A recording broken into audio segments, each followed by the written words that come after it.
اندھیری رات، گہری خاموشی، پوری دنیا ایک نیند میں گم تھی، لیکن فطرت خاموشی سے ایک عظیم راز چھپا رہی تھی۔ پینے میں روم کے ایک چھوٹے سے شہر میں ایک بچہ پیدا ہوا جس کا نام تھا جولیس سیزر۔ اس کی پیدائش کا دن تھا 12 جولائی 100 قبل مسیح، اور اس کے والدین کو شاید اندازہ بھی نہ تھا کہ وہ ایک ایسے بچے کو جنم دے رہے ہیں جو تاریخ کا رخ موڑ دے گا۔ یہ بچہ کون تھا؟ کیا یہ واقعی ایسا کام کر سکے گا جو کسی نے کبھی نہیں سوچا؟ جولیس سیزر بچپن سے ہی دوسروں سے مختلف تھا۔ وہ اپنی ذہانت و بصیرت کی وجہ سے بہت جلد لوگوں کے درمیان ممتاز ہو گیا۔ جب دوسرے بچے کھیلتے تھے وہ اپنی کتابوں میں گم رہتا، وہ ہمیشہ کچھ نیا سیکھنے کی کوشش کرتا۔ ایک دن جب وہ اپنے دوستوں کے ساتھ تھا، اس نے کہا، دیکھو ہمارے ملک میں بہت کچھ بدلا جا رہا ہے، ہمیں اپنی قوم کے لیے کچھ کرنا ہوگا۔ دوستوں نے ہنستے ہوئے کہا، ہمیں کیا کرنا ہے، ہم تو صرف بچے ہیں۔ لیکن سیزر نے پرعزم لہجے میں جواب دیا، ہمارا مستقبل ہمارے ہاتھ میں ہے۔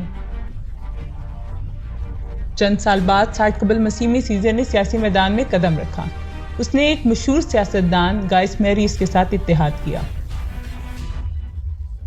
میریس نے اس سے کہا، تم ایک دن روم کے عظیم رہنما بنو گے۔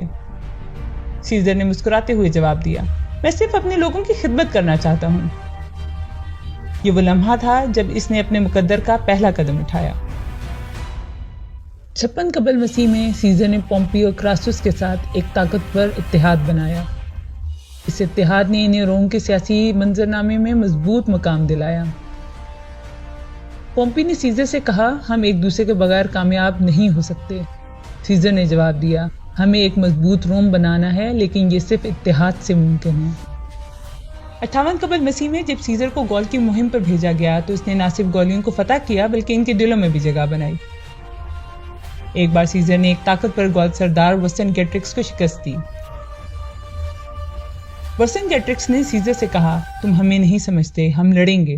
سیزر نے مسکراتے ہوئے جواب دیا، لڑائی کے بجائے تمہیں اپنی زندگی کا ایک نیا موقع دیکھنا چاہیے۔ اور جب جنگ ہوئی، سیزر نے اپنی فوج کی مہارت اور حکمت عملی کا استعمال کرتے ہوئے ورسنگیٹرکس کو شکست دی اور اسے گرفتار کر لیا۔ کیا یہ سیزر کی نرمی اور بہادری کا شاندار مظہر تھا؟ 48 قبل مسیح میں جب سیزر روم واپس آیا تو اس کا پومپی کے ساتھ جھگڑا ہوا۔ پومپی نے سیزر کے عروج کو خطرہ سمجھا اور سیزر سے کہا، تمہارا عروج ہمارے لیے خطرہ ہے۔ سیزر نے گہری سوچ میں پڑتے ہوئے کہا، میں صرف اپنے لوگوں کی خدمت کرنا چاہتا ہوں۔ 48 قبل مسیح میں سیزر نے روم کی جنگ کے دوران اپنی فوج کو ایک طاقتور تقریر کی، ہماری کامیابی کا راز ہماری یکجہتی میں ہے، آج ہم جنگ جیتیں گے۔ اس کی تقریر نے فوج میں نئی روح پھونک دی اور انہوں نے اپنی طاقتور قیادت کے تحت دشمنوں کو شکست دی۔ 46 قبل مسیح میں جب سیزر نے روم واپس آ کر اپنے دشمنوں کے خلاف فتح حاصل کی تو اس نے شہر کی تعمیر نو کا آغاز کیا۔ 45 قبل مسیح میں سیزر نے ایک سیاسی دشمن کو ختم کرنے کا فیصلہ کیا جس نے اس کی مقبولیت کو چیلنج کیا تھا۔ ایک مشیر نے کہا، یہ ایک خطرناک قدم ہے جناب۔ سیزر نے ٹھوس عزم کے ساتھ جواب دیا، میں اپنے لوگوں کے لیے خطرات مول لوں گا۔ 48 قبل مسیح میں سیزر ایک بار پھر جنگ میں گیا۔ اس بار اسے تھیرس میں ایک شدید طوفان کا سامنا کرنا پڑا۔ ایک سمندری کمانڈر نے اس سے کہا، جناب ہمیں واپس جانا چاہیے، یہ طوفان ہمیں تباہ کر دے گا۔ سیزر نے اپنے عزم کے ساتھ جواب دیا، ایک عظیم قائد کبھی پیچھے نہیں ہٹتا۔ انہوں نے طوفان کا سامنا کیا اور نہ صرف اپنے دشمنوں کو شکست دی بلکہ اپنی بہادری سے اپنے سپاہیوں کی حوصلہ افزائی کی۔ یہ واقعہ سیزر کی قیادت اور ہمت کی ایک مثال بن گیا۔ کیا یہ ایک عظیم فاتح کی علامت تھی کہ وہ ہر حالت میں بڑھتا رہا؟ 46 قبل مسیح میں جب سیزر نے روم واپس آ کر اپنے دشمنوں کے خلاف فتح حاصل کی تو اس نے شہر کی تعمیر نو کا آغاز کیا۔ اس نے ایک دن عوام سے کہا، روم کو دوبارہ عظیم بنانا ہے اور یہ ہم سب کی ذمہ داری ہے۔ سیزر نے نئے پل، سڑکیں اور عمارتیں بنوائیں جو شہر کی خوبصورتی کو بڑھانے کے ساتھ ساتھ عوام کی زندگیوں میں بھی بہتری لائیں۔ ہم سب مل کر کام کریں گے اور یہ شہر ہمارے خوابوں کا مرکز بنے گا، اس نے اپنے لوگوں کو اعتماد دلایا۔ پرخطر دن 15 مارچ 44 قبل مسیح جب سیزر سینٹ کے اجلاس میں داخل ہوا تو اس نے محسوس کیا کہ کچھ لوگ اس کے خلاف ہیں۔ ایک دوست نے کہا، جناب آپ کو باہر نکلنا چاہیے۔ لیکن سیزر نے مسکراتے ہوئے کہا، میں کیوں بھاگوں، میں نے اپنے لوگوں کے لیے سب کچھ کیا ہے۔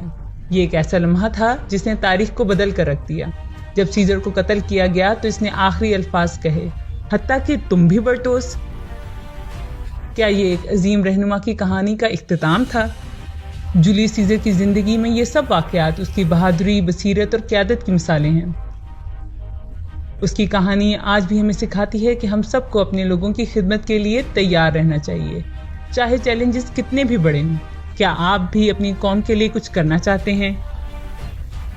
اگر آپ کو یہ کہانی پسند آئی تو لائک کا بٹن دبائیں اور اپنے دوستوں کے ساتھ شیئر کریں، اور ایسی مزید حیرت انگیز کہانیاں جاننے کے لیے ہمارے چینل کو سبسکرائب کریں۔